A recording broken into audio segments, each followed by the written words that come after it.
Mon objectif lors de cette présentation de ce soir est de vous donner les clés pour réaliser votre meilleure performance le 22 juin. Donc ça passe par un bon plan, en fait. Alors d'abord, un petit rappel du parcours qui reste le plus dur des cyclos français et qui représente un défi physique et mental qu'il ne faut pas sous-estimer. Surtout, il faut noter qu'il y a un cumul de 65 km de montée. La plupart des coureurs vont mettre entre 8 et 12 heures pour terminer. Et il y a toujours beaucoup d'abandons tous les années, plus si la météo est mauvaise, évidemment. Alors, il y a deux clés pour réussir cette épreuve. L'allure, surtout sur les 65 km de montée, et l'alimentation. Dans les deux cas, il est nécessaire d'établir un plan de course approprié et surtout de s'y tenir. On dit souvent que le QI d'un coureur chute de 90% dès qu'il traverse la ligne de départ, et donc le seul remède est d'avoir un plan qui tient la route. En fait, c'est la vérité. Donc, c'est ça qu'on va voir ce soir. Alors, Benjamin Franklin n'était pas un cycliste, bien sûr, mais sa citation est toujours d'actualité. En français, ça veut dire ceux qui ne planifient pas planifient l'échec. Vous avez besoin d'un plan pour savoir comment vous allez vous affûter afin d'être dans les meilleures conditions possibles pour l'événement. Vous avez besoin d'un plan aussi pour le voyage et les derniers préparatifs afin que tout se passe bien et sans stress. Et bien sûr, un plan pour la course elle-même, divisé en plusieurs sections. L'allure, nutrition, vêtements, etc. Et enfin, un plan pour vous aider à vous en souvenir pendant l'épreuve. Donc, il faut réfléchir à tout ça en avance. Au moment où je parle, il reste 17 jours avant la marmotte. Certains devraient faire leur dernière grosse sortie ce week-end. D'autres peuvent continuer à s'entraîner une semaine de plus. Il faut savoir que l'affûtage est très individuel. Pour simplifier, il doit être plus long si vous récupérez lentement et plus court dans le cas contraire. Le but, évidemment, est d'éliminer la fatigue sans perdre la forme. S'entraîner à fond jusqu'à l'épreuve est très risqué pour peu gagner. Donc, en cas de doute, diminuez plus tôt. Ma suggestion générale est de réduire le volume d'entraînement d'au moins 50% au cours des derniers jours et de limiter l'intensité. Peut-être pas quand même à zéro. Encore une fois, il s'agit d'une approche très individuelle et en particulier pour les coureurs très forts, un affûtage agressif peut s'avérer bénéfique. J'ai appris que dans mon cas, cela ne fonctionne pas et qu'il valait mieux que moi, je sois complètement reposé. Mais je suis plus âgé que la plupart d'entre vous, donc c'est à vous de voir. La partie suivante de votre planification concerne votre voyage et les derniers préparatifs avant le départ. Il s'agit là d'une question de bon sens, bien sûr, mais il est préférable d'y réfléchir et de tout planifier à l'avance, afin de ne pas être pris de panique à la dernière minute. Donc, planifiez avec soin votre voyage, confirmez votre hébergement, bien sûr, réservez votre repas du soir, car les restaurants sont pris d'assaut. Vous savez, tous les ans, il y a des gens où l'hébergement, finalement, il y a eu un problème et que c'est impossible de trouver un restaurant avec une table. Donc, faites ça en avance. Utilisez un liste de contrôle comme aide-mémoire pour tout ce que vous devez amener avec vous. J'en ai une là que je peux vous envoyer. Vous me demandez une copie. On envoie un mail info@alpinecorp.com. Je vous enverrai la copie. Et enfin, préparez votre vélo au moins un jour à l'avance pour éviter les problèmes de dernier instant. Regardons maintenant votre plan pour l'épreuve elle-même. Votre stratégie d'allure sur la course dépend de votre objectif, qui peut être soit de gagner, soit de faire le mieux possible, soit de terminer avant la limite, être finisher, ou enfin, juste ou simplement, si vous voulez, de prendre plaisir. Chacun de ces objectifs nécessite une stratégie différente. Si vous voulez gagner, vous n'avez pas le choix. Vous devez rester dans le groupe des meilleurs tout au long et choisir le bon moment pour attaquer, le plus souvent sur la dernière montée. Si votre objectif est un record personnel, en quelque sorte de faire le mieux possible, vous devez rouler le plus près possible de vos limites, sans jamais toutefois les dépasser.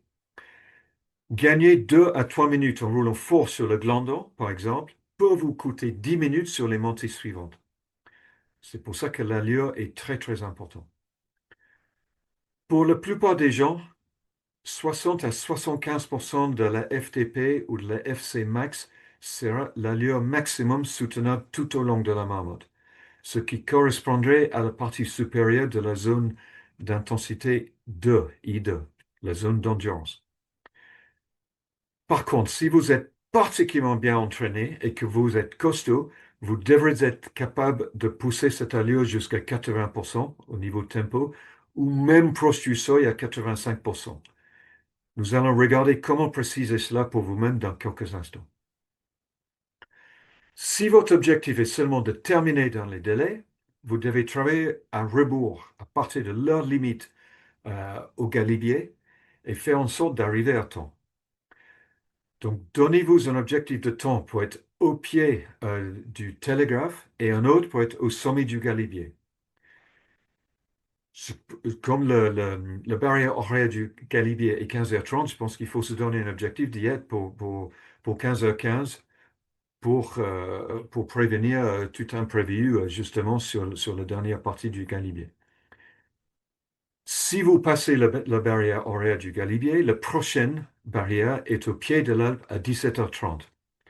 Alors, entre le galibier et le pied de l'Alpe, il y a 46 km, presque entièrement en descente. Les coureurs les plus rapides font cette distance en 1 heure à peu près, et tous ceux qui veulent terminer devraient pouvoir le faire en moins de 2 heures sans problème quand même. Donc voilà, si vous passez la galibier, vous devez y arriver. Alors, prends plaisir. Cet objectif est assez différent des autres car prends plaisir n'a pas la même signification pour tout le monde. S'il est important d'arriver dans les délais, bah, évidemment, suivez les conseils que je viens de vous donner. Si terminer toutefois n'est pas important pour vous, vous pouvez déterminer votre rythme par votre niveau de plaisir et peut-être par les personnes avec qui vous roulez. Ignorez les concurrents et profitez des magnifiques paysages et prenez plaisir, quoi. Prenez plaisir. Voilà. Je reviens sur le cas où votre objectif est de faire le mieux possible. Là, donc, vous devez rouler le plus près possible de vos limites sans jamais les dépasser. Mais comment savoir où sont ces limites? C'est ça qu'on va regarder maintenant. Voici une citation de l'un des experts en la matière. Bien réguler l'allure est l'art de trouver sa limite. Pour adopter la bonne allure, il faut constamment se poser la question. Puis-je maintenir ce niveau d'effort sur la distance restante? Ou encore, est-ce que je vais un peu trop vite, à peu près bien ou un peu trop lentement? Donc, c'est des questions à se poser quasiment sans cesse, du début jusqu'à la fin. La réponse variera par contre en fonction de l'endroit où vous vous trouvez sur le parcours. Donc, on va examiner 4 points différents où vos décisions en matière d'allure peuvent changer. Ces points sont les suivants. Au départ, dans les montées, dans les vallées et enfin dans la montée finale. Donc, au départ, la course commence toujours très vite. Il y a 15 km à parcourir jusqu'au départ du glandon, principalement sur le plat. Il est logique d'essayer de rester avec un groupe qui est légèrement plus fort que vous, mais il ne faut pas en faire trop et aller dans le rouge. Le meilleur conseil est de choisir une roue à suivre et d'essayer de rouler vite en faisant le moins d'efforts possible. Donc, idéalement, vous vouliez être dans votre zone I2 en restant dans la roue. Si vous perdez la première roue ou si le coureur s'avère trop long, passez à un autre, tout simplement. N'oubliez pas qu'il y a encore beaucoup, beaucoup, beaucoup de chemin à parcourir. On est pris par l'adrénaline au départ, on se sent fort, donc on a tendance toujours à rouler trop vite. Il ne faut pas se laisser emporter, surtout dans la courte montée vers le barrage, où chaque année je vois des gens faire des efforts au-dessus du seuil pour rester avec un groupe qui vont très certainement perdre quelques kilomètres plus loin. Donc franchement, ça ne sert à rien, on se fatigue inutilement et ça coûte très cher plus tard. Alors maintenant, l'allure dans les montées. La meilleure façon de gérer les montées est de les considérer comme une série de contre-la-montre individuelles. Ignorez tout le monde et roulez à votre propre allure, qui doit être le plus élevé que vous vous sentez capable de soutenir jusqu'à la fin. Encore une fois, ça c'est sur les 65 km de montée. Soyez toutefois prudent dans le glandon, car vous vous sentirez frais et fort et serez donc tenté d'en faire trop. Rappelez-vous qu'il est généralement plus efficace de commencer lentement et de finir rapidement que l'inverse. Vous devez également réduire un peu votre niveau d'effort sur le galibier à cause de l'altitude. Alors maintenant, dans les vallées, il y a deux transitions majeures dans les vallées. D'abord, 22 km de faux plat montant dans la vallée de la Maurienne jusqu'au Télégraphe, puis 37 km de descente dans la vallée d'Oison jusqu'à Bourg-d'Oison. Votre objectif dans la Maurienne doit être d'atteindre le Télégraphe avec le moins d'énergie possible. Avec le moins de dépenses d'énergie possible. Restez en groupe et tournez les jambes. Mangez et buvez, surtout. Vous devez profiter de ce tronçon pour terminer votre récupération du glandon et vous préparer à la longue montée vers le sommet du Galibier, le Télégraphe et la Galibier en enchaînement. Si vous vous retrouvez seul, ralentissez et attendez que le groupe suivant vous rattrape par l'arrière. Ça ne sert à rien d'insister juste 100 mètres derrière un groupe et essayer de les rattraper. Non, il vaut mieux lâcher. Le groupe derrière, ce n'est pas plus que 100 ou 200 mètres derrière. Votre objectif dans la vallée d'Oison, par contre, doit être d'atteindre la dernière montée en ayant récupéré et surtout en ayant pris le temps de bien vous alimenter. La plus grande partie de cette vallée est une descente douce dans laquelle vous devez pédaler continuellement pour maintenir une bonne allure. Il y a souvent un vent de face, malheureusement en plus. Donc attention à plusieurs tunnels mal éclairés et à quelques montées inattendues qui peuvent provoquer des crampes si vous les prenez trop fort. Il est très important de se concentrer sur l'alimentation et la réhydratation pendant cette transition, qui durera pour la plupart d'entre vous entre 1 heure et 1 heure et demie. Donc il y a largement le temps de bien manger, bien boire. Enfin, la montée à l'Alpe d'Huez. Tout d'abord, arrêtez-vous au poste de ravitaillement au pied de l'Alpe et assurez-vous que vous avez suffisamment d'eau et de nourriture pour arriver au sommet. Vous aurez besoin de au moins un bidon plein et même deux s'il fait chaud. Les 3 premiers kilomètres jusqu'à la garde sont très durs, avec de longues rampes à 11 à 12% et des virages plats. C'est comme ça que la moyenne n'est pas 11 à 12%, parce que les virages sont larges et plats. Mais les rampes sont à 11-12. Montez cette première partie à une allure tranquille et attendez la sortie du village pour augmenter le tempo. À partir de là, l'énergie économisée au prix de quelques secondes sur le glandon et le télégraphe, etc., devrait commencer à être rentabilisée. Si vous avez bien géré votre effort, et surtout si vous êtes bien alimenté, vous pourrez augmenter progressivement votre allure et dépasser des dizaines d'autres coureurs dans les derniers kilomètres. Alors, rien de ce que j'ai dit jusqu'à présent ne vous indique exactement à quelle intensité rouler en termes de chiffres réels. J'ai parlé de calibrer votre allure pour qu'il soit aussi proche que possible de votre limite pour la distance, mais ce n'est pas facile à faire. Donc, il est important de noter que cette évaluation est sujette à des erreurs à cause de l'adrénaline et des autres cyclistes qui vous dépassent. Donc, attention, les miracles ne surviennent que très rarement et il est peu probable que vous soyez beaucoup plus fort à la marmotte que vous ne l'étiez à l'entraînement ou lors d'autres événements. Donc, il faut absolument baser votre allure de course sur vos données qui sont des preuves de ce que vous savez faire. Donc, voyons donc comment vous pouvez utiliser les données pour créer un plan d'allure pour vous-même. La meilleure preuve provient de votre capteur de puissance, en espérant que vous en avez, et en supposant qu'il soit toujours calibré et que les données soient exactes. Il vous dit tout ce dont vous avez besoin. Mais avant d'aller regarder les données des capteurs, quoi faire si vous n'avez pas de capteur de puissance? Parce que je sais que tout le monde n'en a pas. Alors, si vous n'avez pas, vous pouvez utiliser ce qu'on appelle la VAM, la vitesse ascensionnelle en mètres de dénivelé par heure, qui, en l'absence de vent et à des vitesses inférieures à 15 km par heure, est très étroitement corrélé à la puissance. Vous pouvez trouver ces données sur Strava après vos sorties et vous pouvez les suivre en temps réel si vous ajoutez la VAM et surtout la VAM moyenne sur la montée sur votre ordinateur de bord. Cherchez les sorties avec les plus longues montées et regardez donc sur Strava et regardez vos données.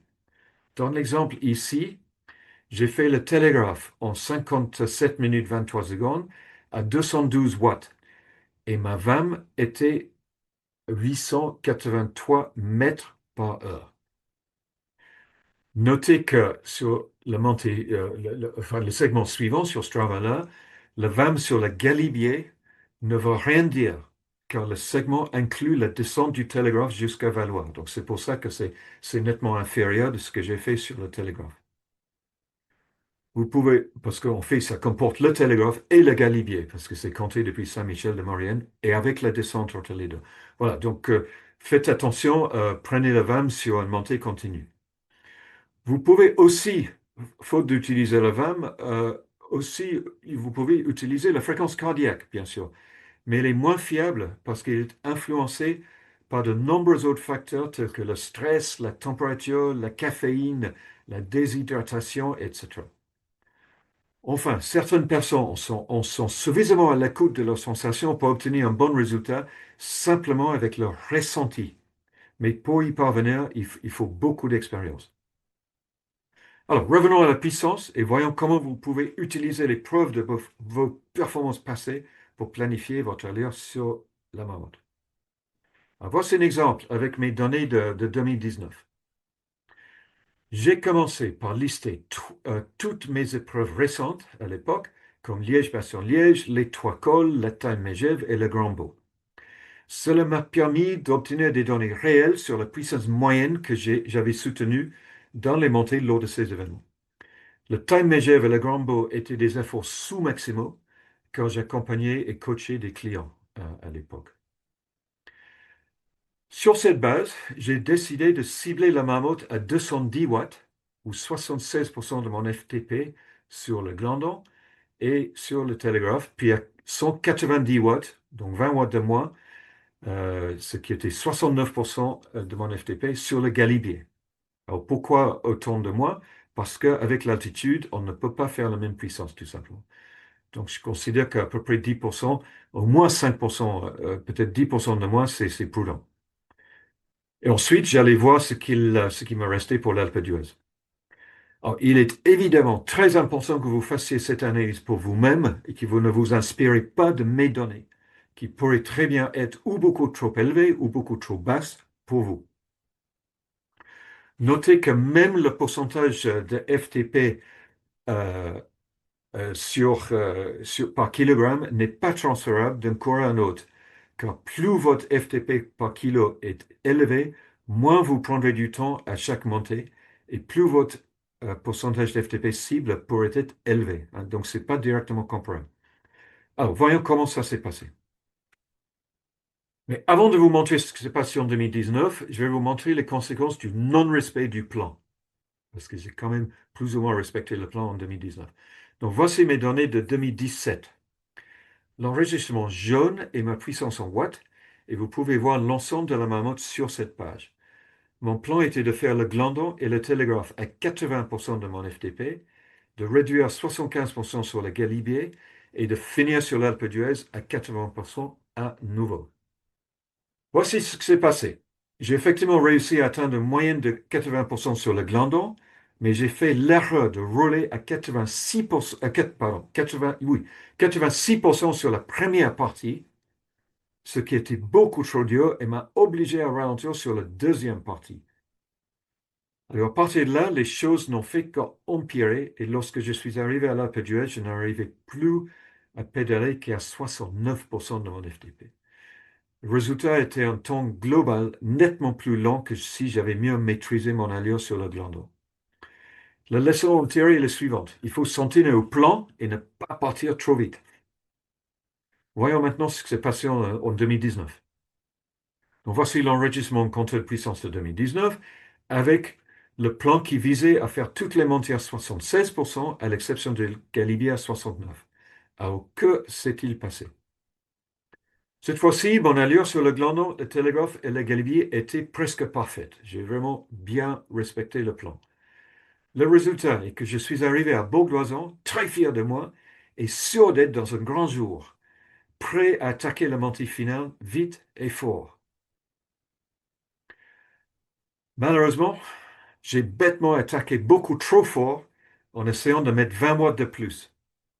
Je n'ai pu que tenir que 2 kilomètres sur cette partie raide à 11 à 12% dont j'ai parlé tout à l'heure, avant que tout ne s'écroule et que je dois finalement m'arrêter, non pas une, mais deux fois, pour finalement quasiment ramper jusqu'à l'arrivée avec à peine 60% pour la dernière moitié de la montée.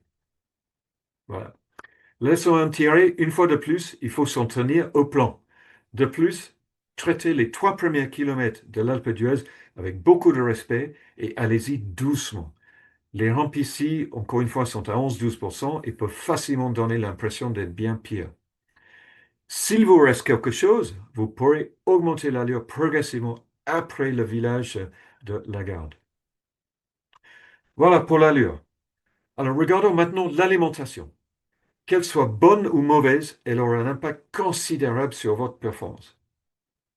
Le premier point est que vous devez commencer avec un réservoir de glycogène plein dans vos muscles. Vous y parviendrez en effectuant une surcharge en glucides, mais ce n'est pas la peine d'être obsessionnel. Il suffit de manger une portion supplémentaire de glucides par repas le jeudi et le vendredi avant la marmotte, puis de manger normalement le samedi. En ce faisant, n'oubliez pas de compenser les calories supplémentaires en mangeant moins de graisse ces 2 jours-là, c'est-à-dire en réduisant votre consommation de beurre, d'huile, de fromage, de viande graisse, etc. Si vous mangez beaucoup de pâtes, n'y allez pas trop fort avec l'huile d'olive et le parmesan. Il est important de comprendre que la marmotte vous coûtera 5000 calories supplémentaires, à peu près, en plus des quelques demi-calories dont vous avez besoin pour rester en vie.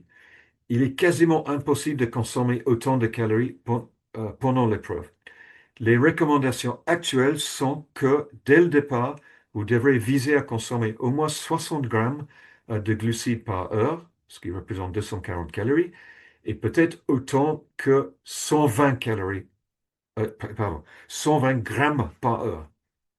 Donc, au moins 60 grammes de glucides et jusqu'à 120 grammes de glucides par heure si vous en êtes capable, si vous avez fait ça à l'entraînement.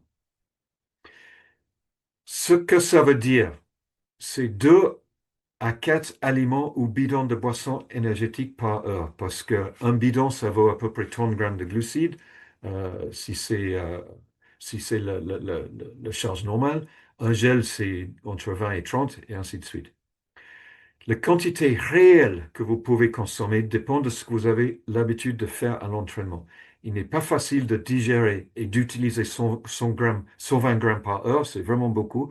Donc, si vous ne vous êtes pas entraîné, n'essayez pas de le faire pendant l'épreuve. Enfin, c'est pas le moment de faire des essais.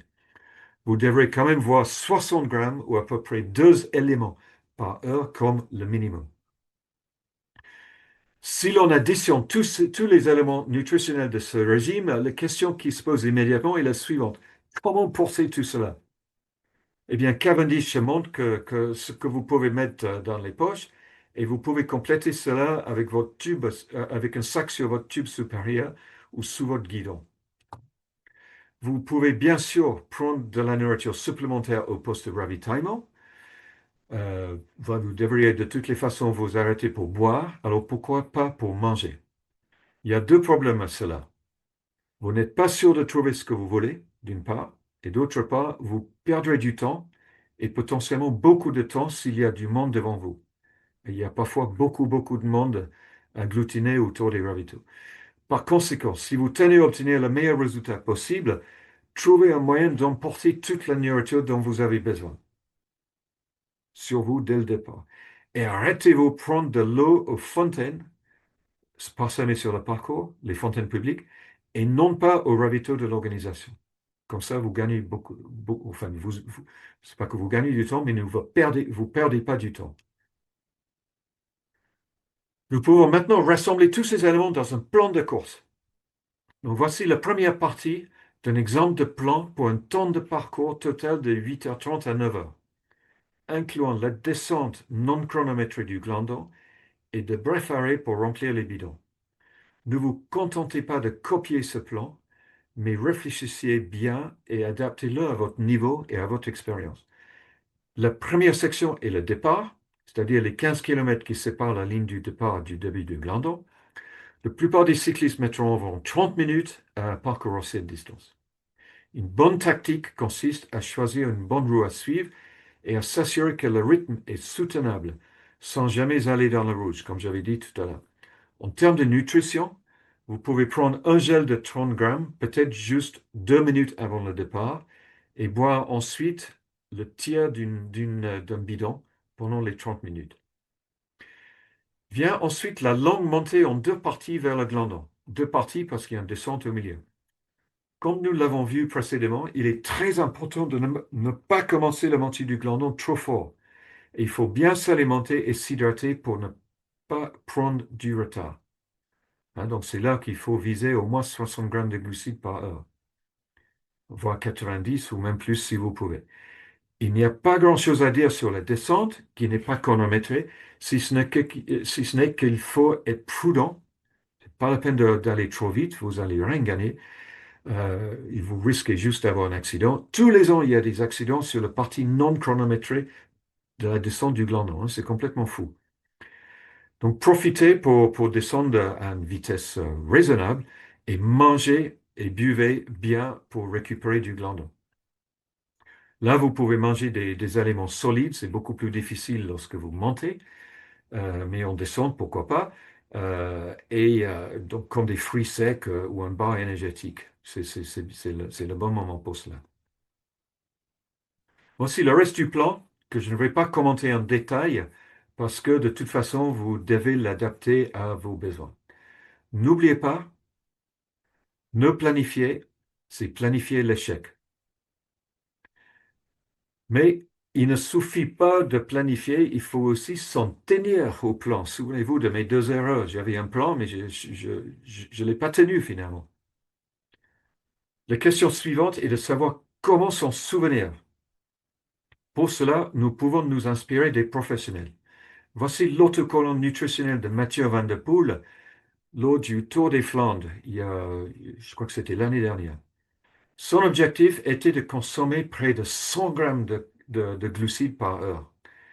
Les cercles représentent les galettes de riz, les rectangles des barres énergétiques, les icônes de gel, des gels bien sûr, et les bidons sont des bidons de boissons énergétiques.